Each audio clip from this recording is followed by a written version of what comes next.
Hello friends, स्वागत है आपका आपके अपने लीगल चैनल सोच पे प्रहार में। मैं हूं एडवोकेट सनी शर्मा। दोस्तों, आज की इस वीडियो में डीवी एक्ट पर मैं बात करने वाला हूं और साथ ही आपको डीवी एक्ट का एक जजमेंट भी बताऊंगा जो कि बहुत ही इंपॉर्टेंट है, जिसमें बाद में पत्नी का जो मेंटेनेंस था वो खारिज कर दिया गया। पत्नी को किसी भी प्रकार का कोई मेंटेनेंस नहीं दिया गया। अब दोस्तों, जो मैट्रिमोनियल विवाद होते हैं ना, इसमें सबसे बड़ा एंगल होता है ये मेंटेनेंस का ही होता है। बाकी सारी चीजों को तो जो हस्बैंड पक्ष होता है वो झेल जाता है। अधिकतर मैट्रिमोनियल मामलों में झूठे एलिगेशन लगाए जाते हैं, वो बाद में साबित हो ही जाते हैं कि झूठे हैं, तो इस वजह से हस्बैंड पक्ष को कोई प्रॉब्लम नहीं आती। लेकिन जहां तक हम मेंटेनेंस की बात करें तो वहां पर अधिकतर केसेस में ये होता है कि मेंटेनेंस लग ही जाता है, तो वो एक एक्स्ट्रा बर्डन आ जाता है और वो मेंटली भी आपको बहुत प्रभावित करता है कि जब हमने कुछ किया नहीं तो हम पैसा किस बात का दें। जब हम उसको रखने को तैयार थे, जब हम उसे घर से बाहर निकालना ही नहीं चाहते थे, तो हम पैसा किस बात का दें। लेकिन फिर भी आप देखते हो कि मेंटेनेंस का ऑर्डर हो जाता है, तो वो बड़ा पीड़ा उत्पन्न करता है। या तो वास्तव में मैंने गलत किया हो तो ठीक है, उसके बदले मुझे सजा हो जाए या मुझे पेनल्टी हो जाए तो मुझे मंजूर होता है।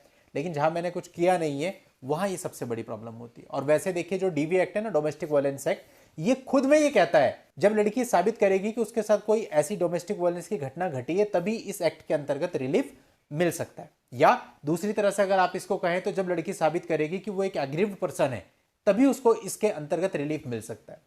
लेकिन प्रैक्टिकली ऐसा बहुत कम होता है। तो ये जो जजमेंट है ये आपको बहुत लाभ देगा।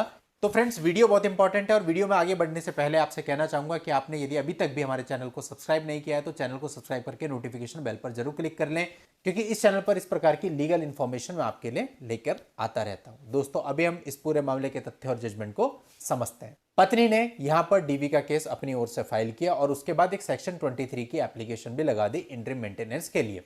उसको किसी भी प्रकार का मेंटेनेंस ग्रांट नहीं किया गया, जिसके लिए उसने अपील डाली सेशन कोर्ट में, और सेशन कोर्ट ने पूरे मामले को देखने के पश्चात उसको किसी भी प्रकार का मेंटेनेंस ग्रांट नहीं किया। लेकिन बच्चे के लिए 10,000 रुपए पर मंथ के हिसाब से इंटरिम मेंटेनेंस लगा दिया और जो पत्नी थी उसके मेंटेनेंस खारिज करने का कारण भी बताया।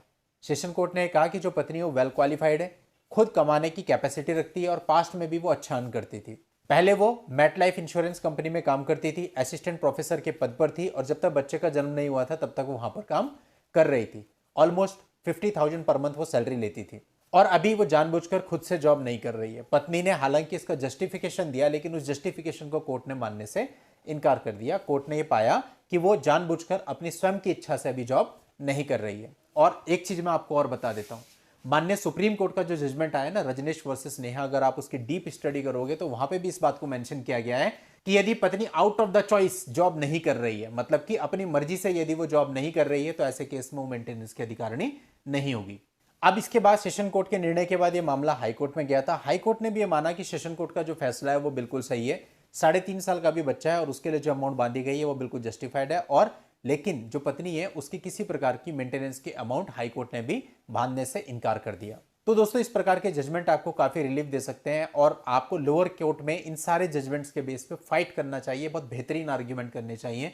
यदि हम बहस करेंगे ही नहीं तो ऑब्वियसली फिर थोड़ा सा मुश्किल होता है। हमको आर्ग्यूमेंट से ही कोर्ट को कन्विंस करना होता है। उन सारे आर्ग्यूमेंट्स में इस प्रकार के जजमेंट्स को भी अपने आर्ग्यूमेंट में आकर आप लेकर के आते हैं और इसकी कॉपी कोर्ट को प्रोवाइड करवाते हैं, तो काफी फायदा आपको मिलता है। तो दोस्तों, इस जजमेंट का लिंक आपको इस वीडियो के नीचे डिस्क्रिप्शन में मिल जाएगा। वहां जाके आप इस पूरे मामले को पढ़ सकते हैं, जान सकते हैं, समझ सकते हैं, डाउनलोड कर सकते हैं। नेक्स्ट वीडियो में ऐसी नई लीगल जानकारी के साथ मैं आपसे फिर मिलता हूं। तब तक के लिए goodbye and thank you for watching. Take care.